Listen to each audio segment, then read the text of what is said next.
OK, so let me start it this way. Great design builds trust between you and your users.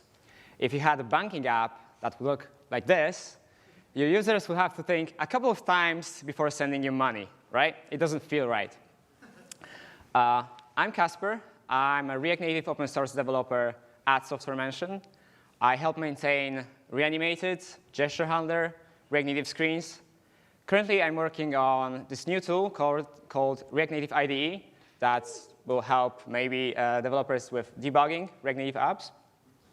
But yeah, today I'm going to talk about interactions, about interaction design.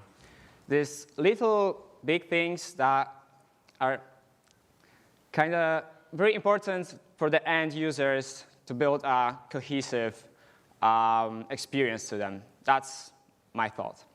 So yeah, what are those? What are microinteractions? I want to think about a car. Any car is fine. Is it Ford F-150? No? OK. Any car? Got something in mind?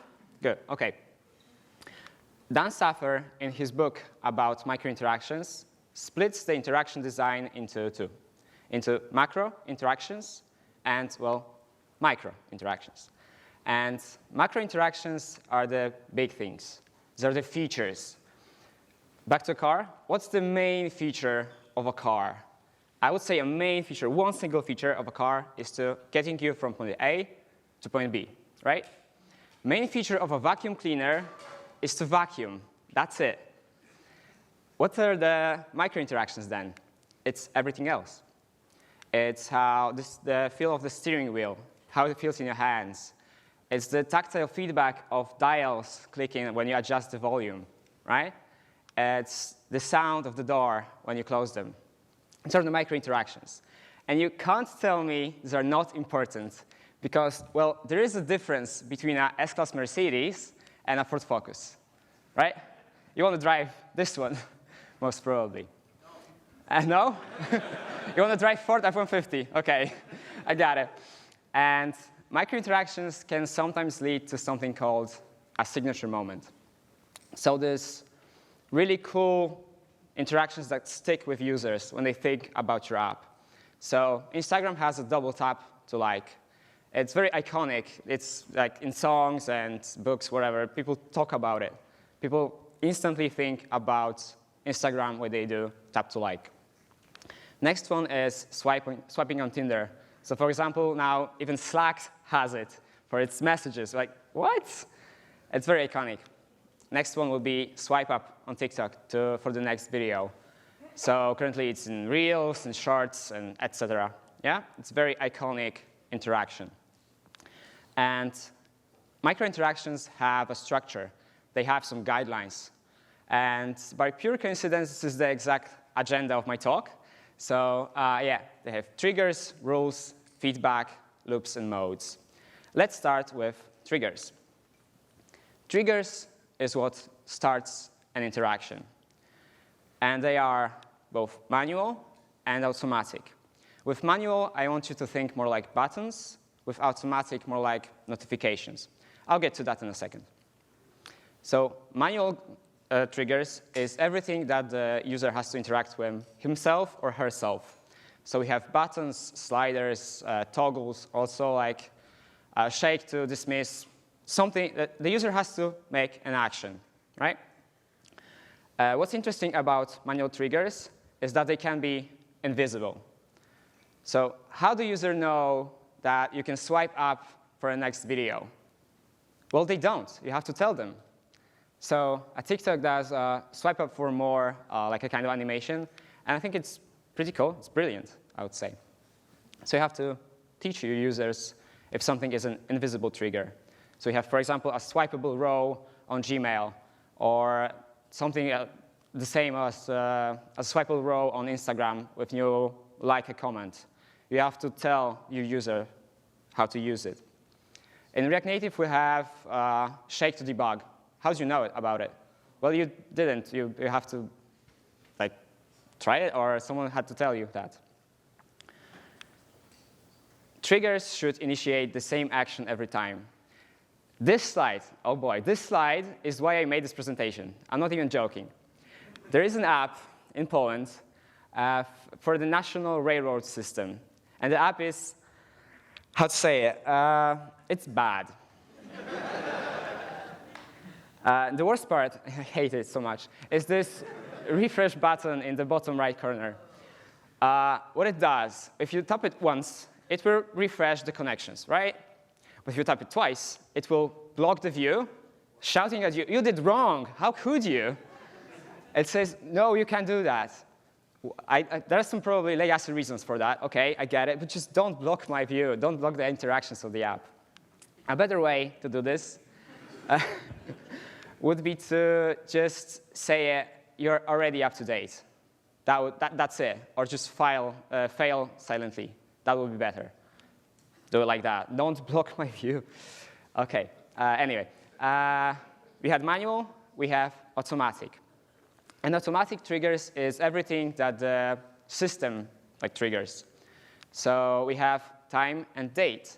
So time would be, for example, an event in the future in your calendar, or a reminder, right? You didn't have to click to get a notification.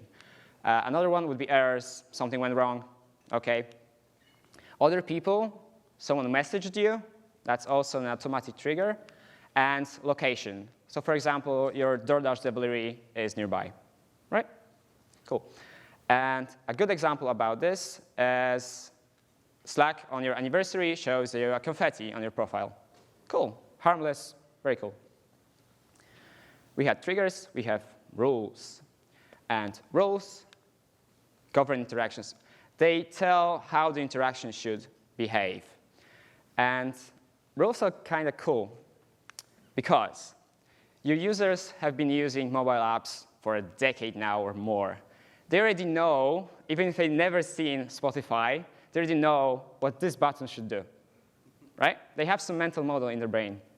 So this button should, when the user taps it, should start the music playback, and it should change to pause. Don't break the mental model of the buttons. So if it looks like a button, it should behave like a button, right? People already know how most of the interactions should behave. And you can put interactions as a simple sentences. If your sentence is getting very long when you try to describe your interaction, you should split your interactions into separate ones, into smaller ones. So here I can start the music with the play button, where the noun of this sentence is the trigger. The verb is, well, the rule, right? So if the sentence is getting long, you should split it into smaller interactions. We are cross-platform developers in React Native. And yeah, we built for both iOS, Android, and other platforms. And these platforms have their own rules. If you want to display a modal, just use a modal. Just use a native modal. You can have it directly in the platform. Here on the right, we have someone tried to re-implement the modal, and it doesn't feel right. It doesn't look right.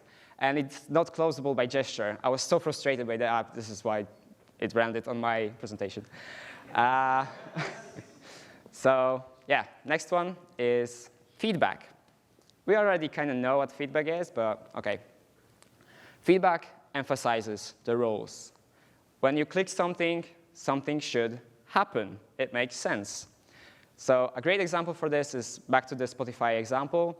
When the music is playing, even if your phone is in silent mode, you still get some feedback for the progress bar going, right? Cool. And there are different ways to convey feedback. My favorite, I'm working on Reanimated, so animations, they should be fast. Like, us developers, they take many hours to build animations, and we want people to notice. But if they are using this app 10 times, 20 times, and the animation is getting too long, they get frustrated. So we should keep them faster, I would say. I'll get to that later. Different messages. So all the microcopy, all the labels and forms, it's another topic, really another presentation talk. But they should be concise. OK? Gotcha. Haptics are a very cool way to do feedback. Just don't overdo it. And there's also audio, but it's 2024. No one uses audio anymore.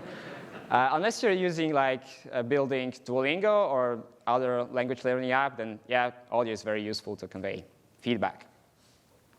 From animation expert, I want to say that. The default settings are too slow, I would say. I would say to go with half the default, which is 300 milliseconds. For most of the animations, I'll go around 150 to 100 milliseconds. That would be better. And with timing, you could swap it with Spring many times for have a like more physical feel of the animation. The default preset with Spring is okay-ish, but there is something you can improve always. It's a good starting point. So here I made it a bit fast, like it ends faster because I've dumped down the animation and make it more stiff, right? Okay. Loops and modes. Loops. We are programmers. We kind of know what loops are. But in interaction design, loops is something even more, I would say. So great example, that would be do something in the future. Remind me in 10 minutes. That's some kind of loop. Well, in interaction design, we would just use a sleep function or some timing, like, yeah, set interval, I want to say. Fetch data every 30 seconds, right? That's a loop. And try to reconnect 3 times, then fail. There are different loops, but these are one of the examples. And we collect data as developers about the users. If your users use that app a couple of times, you have some more that you know about them. So your interactions can adapt over time. You can make it better, make it faster for users, right? Make it more useful. A great example of this is Uber, where if you're at home and it's 3 a.m., you most probably it's work day, you most probably want to go to the airport. If it's 11 p.m. and you're downtown Portland drinking with the boys, you most probably want to go home. I don't have a screenshot for this, but you get the idea. The app learns about your behavior. But, well, don't get too creepy. Paul noticed you had some food. Will you share it with them? Sure, why not? Let's not go that way, OK? That's a bit too much. Modes, loops and modes. Modes are a completely different experience from what the users are used to, right? So here, it's a caps lock. It's a great example of a mode. So your keyboard works completely different. It's all in uppercase. And modes get to be confusing. Like, how many times have you tried to input a password, and it was caps lock, and it didn't work, and you didn't know about it? Like, many, I would say. So I want to say modes should be avoided, but no. Modes should be well communicated. So your phone does a great work when communicating that you are in a different mode, right? Your do not disturb mode. It's always present somewhere in the UI that your phone now works differently. You won't get calls, you won't get alarms, etc. So that's a good example of a well-communicated mode. What do you have now? Practice. OK, so I've made a couple of very, very quick, very easy animations in, well, you guessed it, Reanimated. So it will be very short. 3 examples. You can use the code right when you go out of the venue. Should be fast, should be quick, I promise. First interaction that I got for you is the spinning compass needle on the bottom tabs. It looks very, very cool, but it's very easy to do, actually. It's using a simple trick that this compass is a circle. So I'm doing here, I'm not actually animating SVGs, which can get really complicated really fast.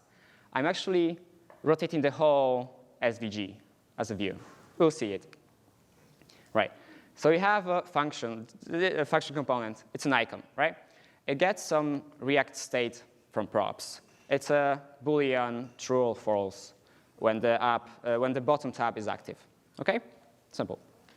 We'll use that React state to create a new shared value using the useDerivedValue hook. You get that isActive state, And when it's active, you do an animation with spring 180. If it's not, you go it to 0.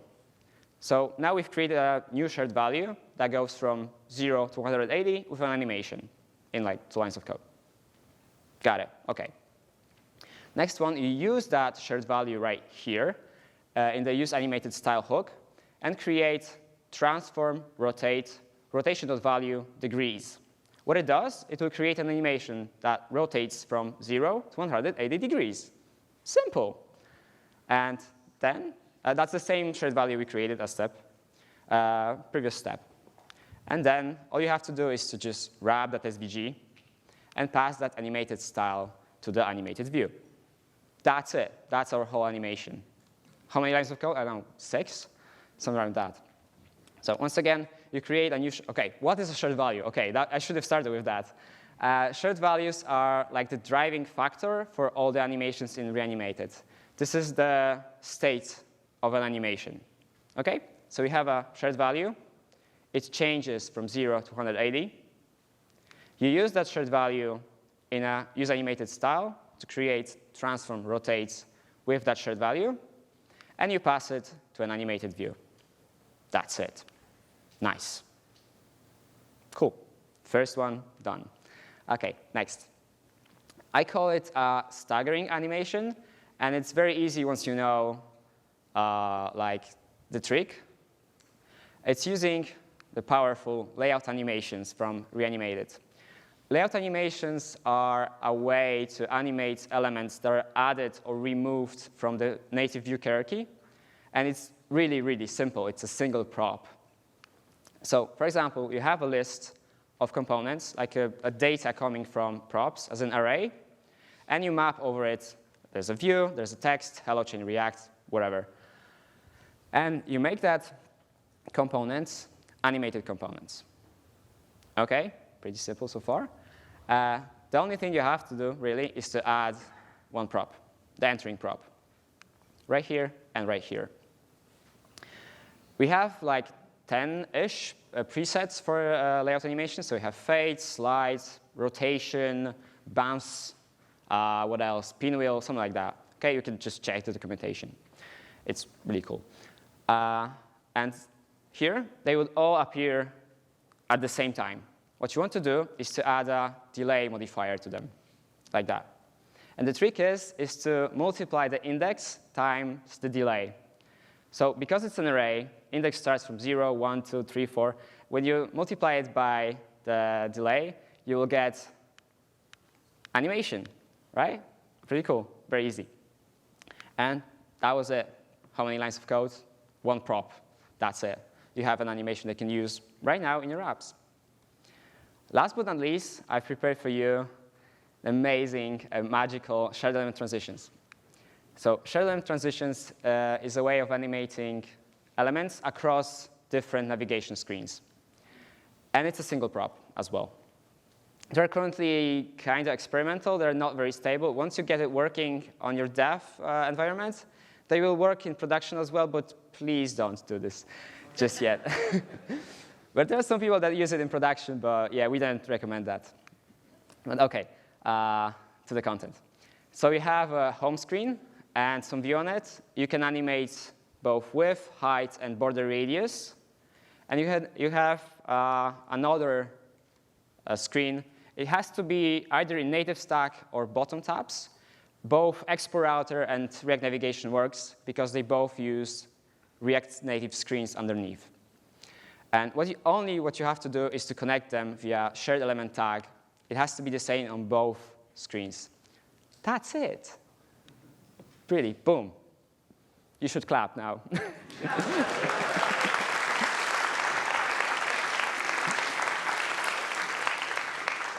OK. This talk was based on the great book about microinteractions by Dan Saffer. The examples are a bit dated, I would say. It's from 2013. But as you can tell, the theory still holds, and it holds back. Good, not bad, good. And the other source I'm using very often is design spells. It's a database of cool interactions that are very modern using right now, like Slack or Instagram or others. Very cool, highly recommended. Yeah, I'm from Software Mention. We are a software agency specializing in React Native and multimedia streaming. We also do backend, Elixir, Rust. You can come to us to the booth at the upstairs, and if you want to work with us, yeah, come talk to us. Yeah, thank you so much for coming. Thanks. Hope you liked it.